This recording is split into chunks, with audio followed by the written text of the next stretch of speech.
everyone, happy long weekend.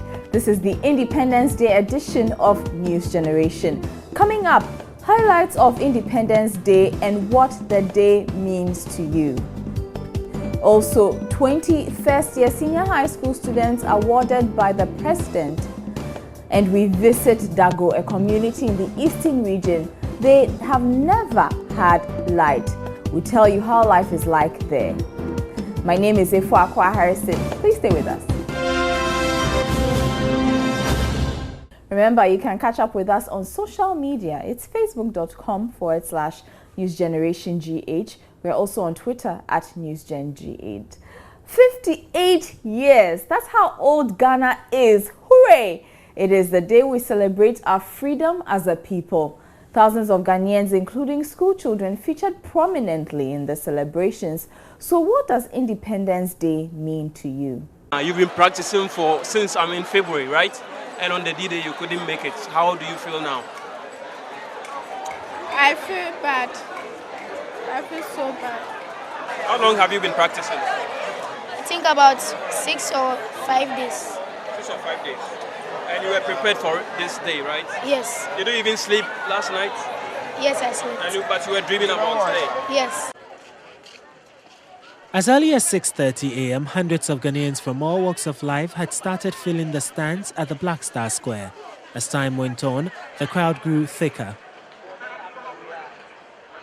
Some had come from far-off places, while others had skipped work just to witness the parade. Me myself, I've come to work, but as I've come to work today, it's not going well, so I decided just to pass through. Where do you work? I'm a taxi driver. Okay. Yeah. So you've parked your taxi? Yeah. Where? Somewhere back there. The parade contingent, made up of 1,200 basic and second cycle school children and the ceremonial guard of honor, marched onto the parade grounds at 8:25 a.m. President Mahama inspected the parade some 20 minutes later when he arrived, paving way for the first part of the day's ceremony to begin. On parade. Approaching the day, we have Mr. D.A. Annan, Director, British Accra. The parade itself was colorful as it was historic. The Ghana Armed Forces Counter-Terrorism Team. We now have marching towards their days. An all-female. The new additions to the program, particularly the air assault drill by a combined team of Army and Air Force personnel, and a display by an all-female motor riders unit of the police MTTD, drew loud cheers from the public.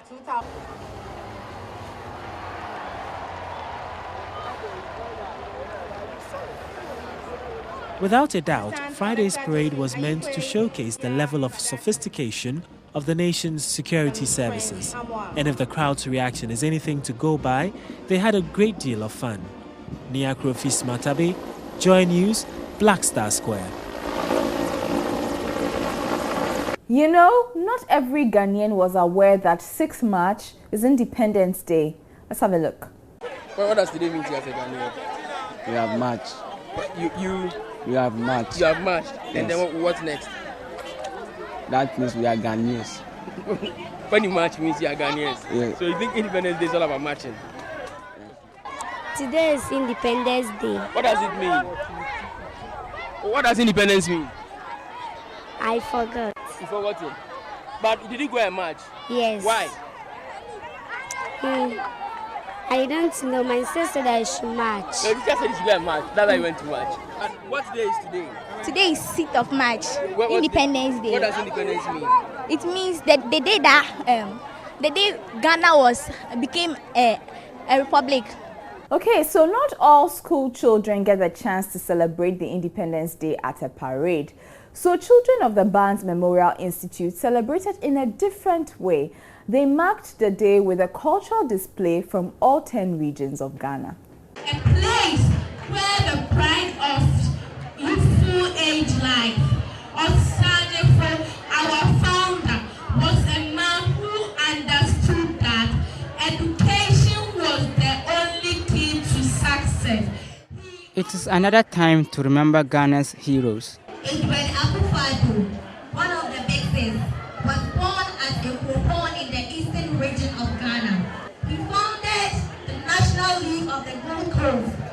educate people on their rights. He teamed up with grants, and others on the United Gold Coast Convention. These young people are celebrating 58 years of independence with a cultural display from all of the country's regions.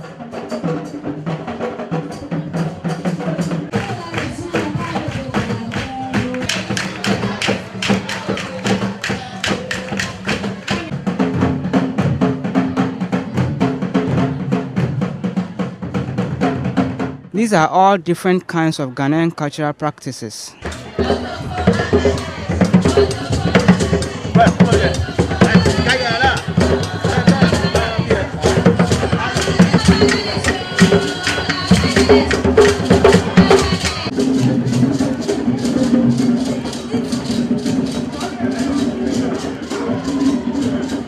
Some of the participants say remembering our culture is essential to preserving it. I feel happy when I do things like this, and people to appreciate and be proud of it. Help us to know more about the language and dresses of our regions and the history. It helps the people to know the history of their regions. Understanding the aspect of culture is very important. So the reason I did was to show the others who don't know about my region or what I performed, about the essence of it and how it came about. I'll make sure I always does what is of me so that when others see me, they will come to appreciate the beliefs and the way I behave. They should not think they are Ghanaian, so they should think the Ghanaian culture is the best. There is no other culture they can find anywhere. We advise them to copy the dresses and the language of their region, and to be proud of their region.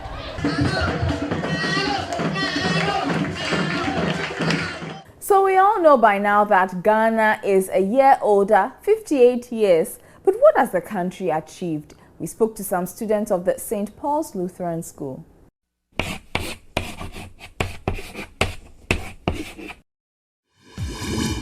So Ghana is 58, and we would say hooray to that, but what are we really celebrating? And I think the big people have tried to respond to that. So I thought, okay, let's hear from children. Let's see from their own point of view what they think we're celebrating as a state at 58. So we're here at St. Paul's Lutheran School in Kanda to sit down with these beautiful young ladies and young men to hear from their point of view what they think we're celebrating at 58. But I want to hear from you, Herbert. What do you think we're celebrating at 58? I think we are celebrating the day that Ghana became free from colonial rule. Abina, what are we celebrating? I think we're celebrating the day that Ghana gained independence, that is free from colonial rule. And I've got to ask you, what do you think we're celebrating? Well, when the British were ruling us, they were ruling us very badly because they were buying us and selling us as slaves. So we are celebrating the fact that we are free, and we are free 58 years today. Okay, so big question. What can we boast of as a state at 58? Okay, well, I think in West Africa, Ghana is one of the top most peaceful countries, and we are very welcoming. Ghana is the leading exporter of cocoa, and that's what Ghana can boast of as a nation. Okay. And Abina? We are boasting that Ghana has been independent for a very long time, and we also have rich mineral sources. I've got another big issue. If just pretend for a little while that you guys are 58.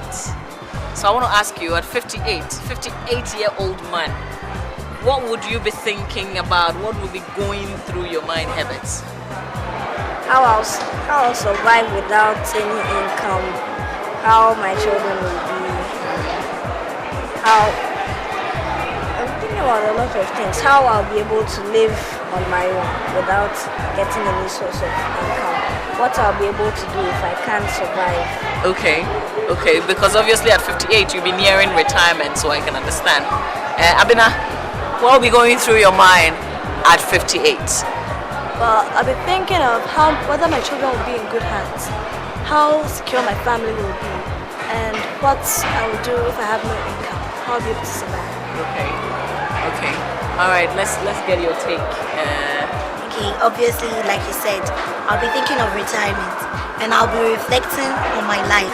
What have I done? Maybe have I impacted into someone else's life? What good have I done? Maybe to my nation or my community or something like this. And maybe if I pass away, will I be remembered as a good person or as a bad person? Okay. So let's all stop pretending, because we're not 58, obviously. But our nation is 58. Do you think that the questions that you're asking, the state is asking the same of itself? Herbert, do you think Ghana is asking all these questions on your behalf because you're a child of Ghana? I don't really think so. You don't think so? They were asking these questions. All these stories of people being defrauded, of all these stories of people being raped and all that. I'm not sure it would be there, or the security forces would be alert. Okay, so that's what you think? Yes. Abena? No, I don't think so.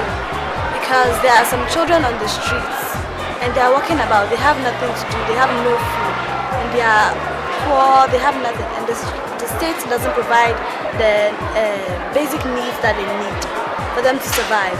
And if they do that, the children of Ghana will be able to have the necessary education to become future leaders of our country. Okay, how does that make you feel? Makes me feel better if the state provides the basic needs for them. I think they are thinking about some of them, but they are not thinking about the major ones. Because as Abna said, if the lights are out and we will not be able to study, and obviously we are the future leaders, so if we don't have knowledge about any issue or matters that concern us as Ghanaians, we will not be able to rule the nation properly. So I think that they are just thinking about the political part with campaigning and things, but they're not thinking of us, we the children, and what we'll do in the future. So what do you want to see? After this conversation and after we've turned 58, what do you want to see? Well, I want to see an improvement about the Dumso problem. And I also want to see more people on the streets, because now it's not just old women and men that are selling on the streets, but young girls and boys are also found on the streets, and some of them don't even go to school, maybe probably because they can't afford the bills. Yes, so I think it's a very bad thing.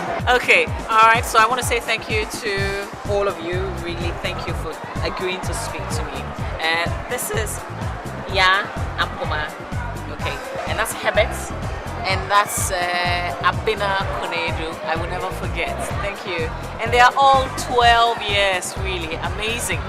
They speak a lot of sense. They make sense, and they are brilliant, if you ask me. But thanks to St. Paul's Lutheran School, Kanda, for welcoming us and allowing us to speak to the young children.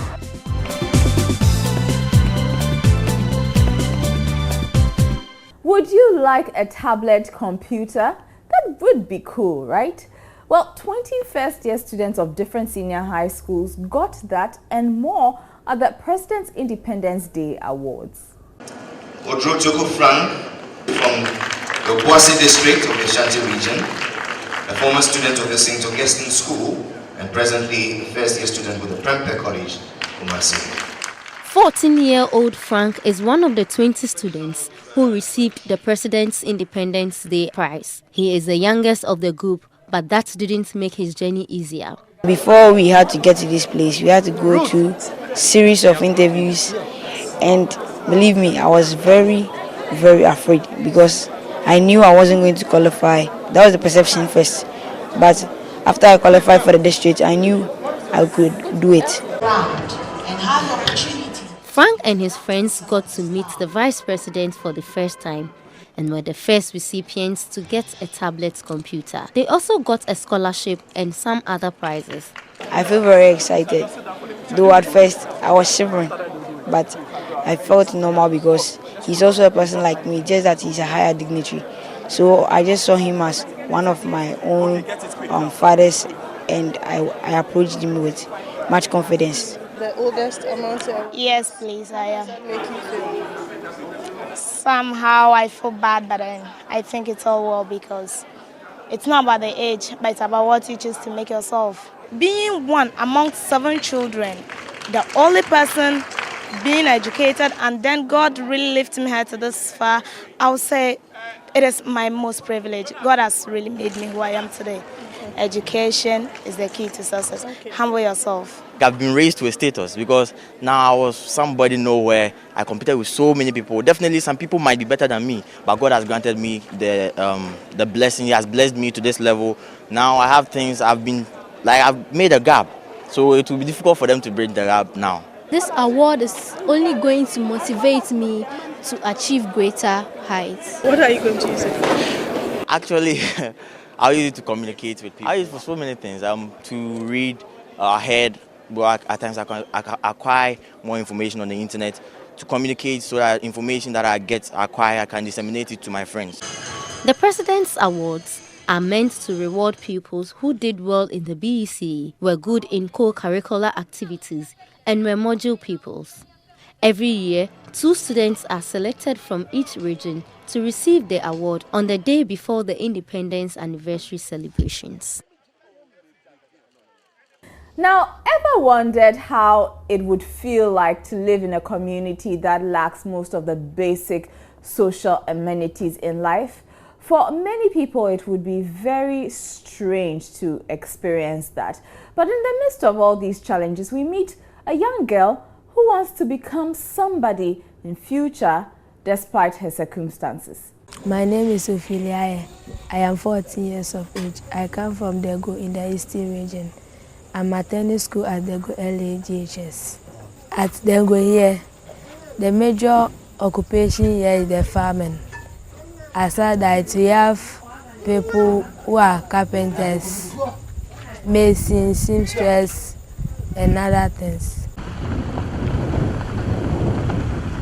13 kilometers off the Insawam-Koforidua Road is the Dago community. One thing is very clear on a visit to this place, that is the struggle to survive. 14-year-old Ophelia Aye has lived here all her life. She is in JHS2 at the Dago LA Junior High School. School has closed for the day and Ophelia is going home.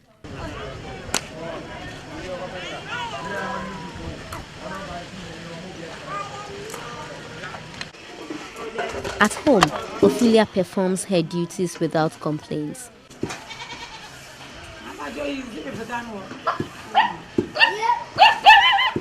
She helps to prepare food for her family.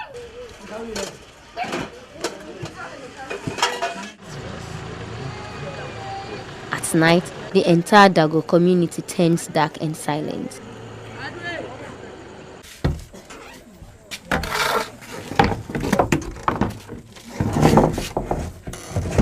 Ophelia has finished her household chores and it is time to go through what she was taught in school.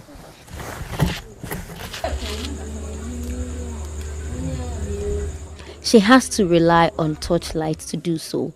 This is because there is no electricity in Dago. It is difficult to us to learn in the evening because we don't have lights here. So if you are to learn, you have to hold lights until you finish learning. Before you realize, you become even tired, and so we want lights too.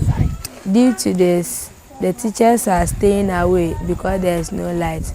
But if there is light here, they should have stayed with us, watching us if we are learning or not.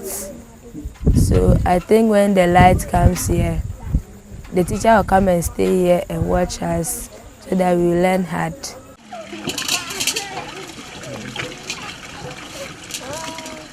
It's morning and children fetch water for their various house chores. Even though Dago can boast of a river and a single borehole, it is not enough to satisfy the community. We have water, but it's not enough to us. It's only 2. So when the whole town is to go and fetch, it will create confusion. So we want more boreholes in the town. Then, there's an issue of an active economy in Dago. According to Ophelia, farmers in her community produce a lot of food, but the dusty and untarred roads prevent the easy transport of goods. The road is very bad because sometimes if they are to send the food to the market and sell it, sometimes it takes about 3 days on the road because the road is not good. So maybe your car will get spoiled somewhere and you not get any car again until maybe you, the owner, you come to the town and come and get another car and send it. For more than 8 years, the only public toilet in Dago has not been functional. The people therefore ease themselves in the bushes. That comes with some risk. When maybe your stomach is even aching, you go there. But people use rubbers, they defecate beside the road, and this all causes sickness.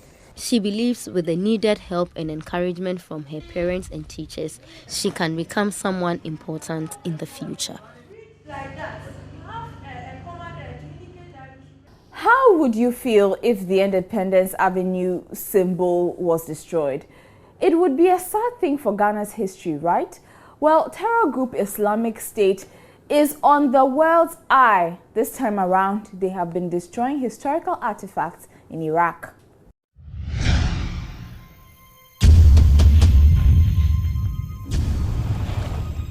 Islamist State militants have bulldozed historical city Nimrud in Iraq. On Thursday, the militant group demolished the site that can be traced back to 13th century BC. The city was a very important historical landmark for many Iraqis. But according to the militant group who want to create an Islamist state in Iraq, the shrines and statues of the ancient city is idolatry. Many archaeologists and officials in Iraq are very unhappy about the issue. They say the Iraqi history has been erased. Iraq director of the United Nations Cultural Agency, UNESCO, has called it a horrible attack on Iraq's heritage. The BBC has been reporting on the issue and is not sure whether the whole city has been destroyed. But witnesses said the members of the militant group took some of the valuable items and bulldozed the rest.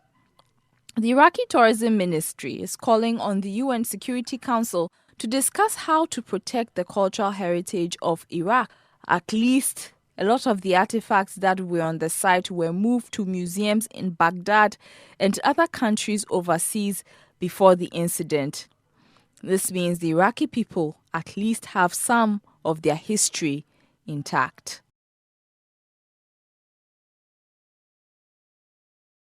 Let's take some other stories now in News Round.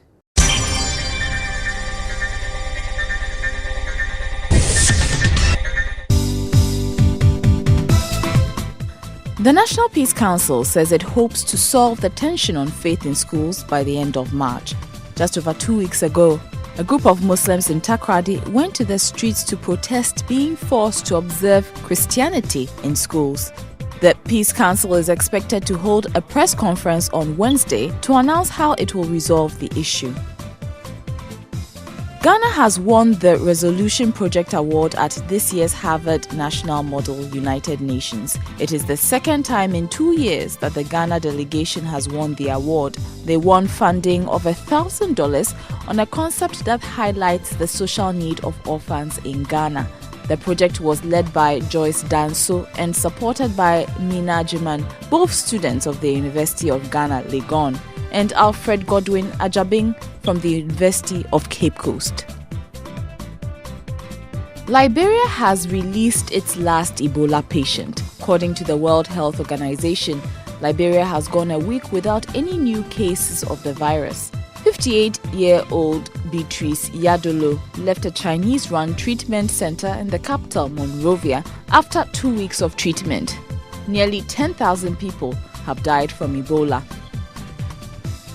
Suspected Boko Haram militants have killed at least 64 people in a village in Borno State, northeast Nigeria. According to witnesses, the gunmen who stormed Njaba targeted men and boys before setting the village on fire.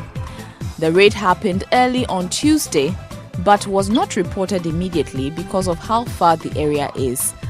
Boko Haram has killed thousands of people to establish an Islamic State in Nigeria.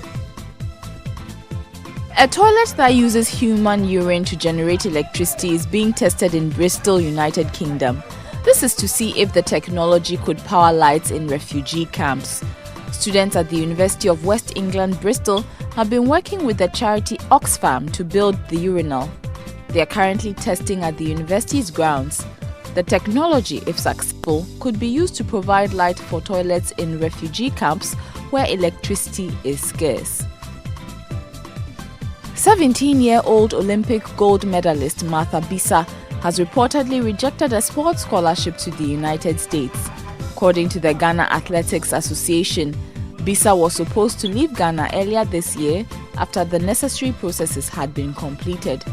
Joy News checks found that Bisa hasn't gotten back to the association after asking for time to think about the scholarship. It is not yet clear whether the 17-year-old will take advantage of the opportunity or not.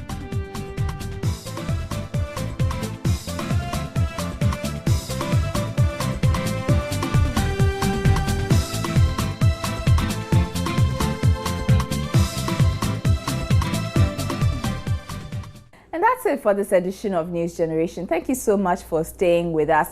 Remember, you can always catch up with us on social media. It's News Generation GH. That's on Facebook, and on Twitter, it's at News Generation GH. Enjoy the rest of your weekend. Bye.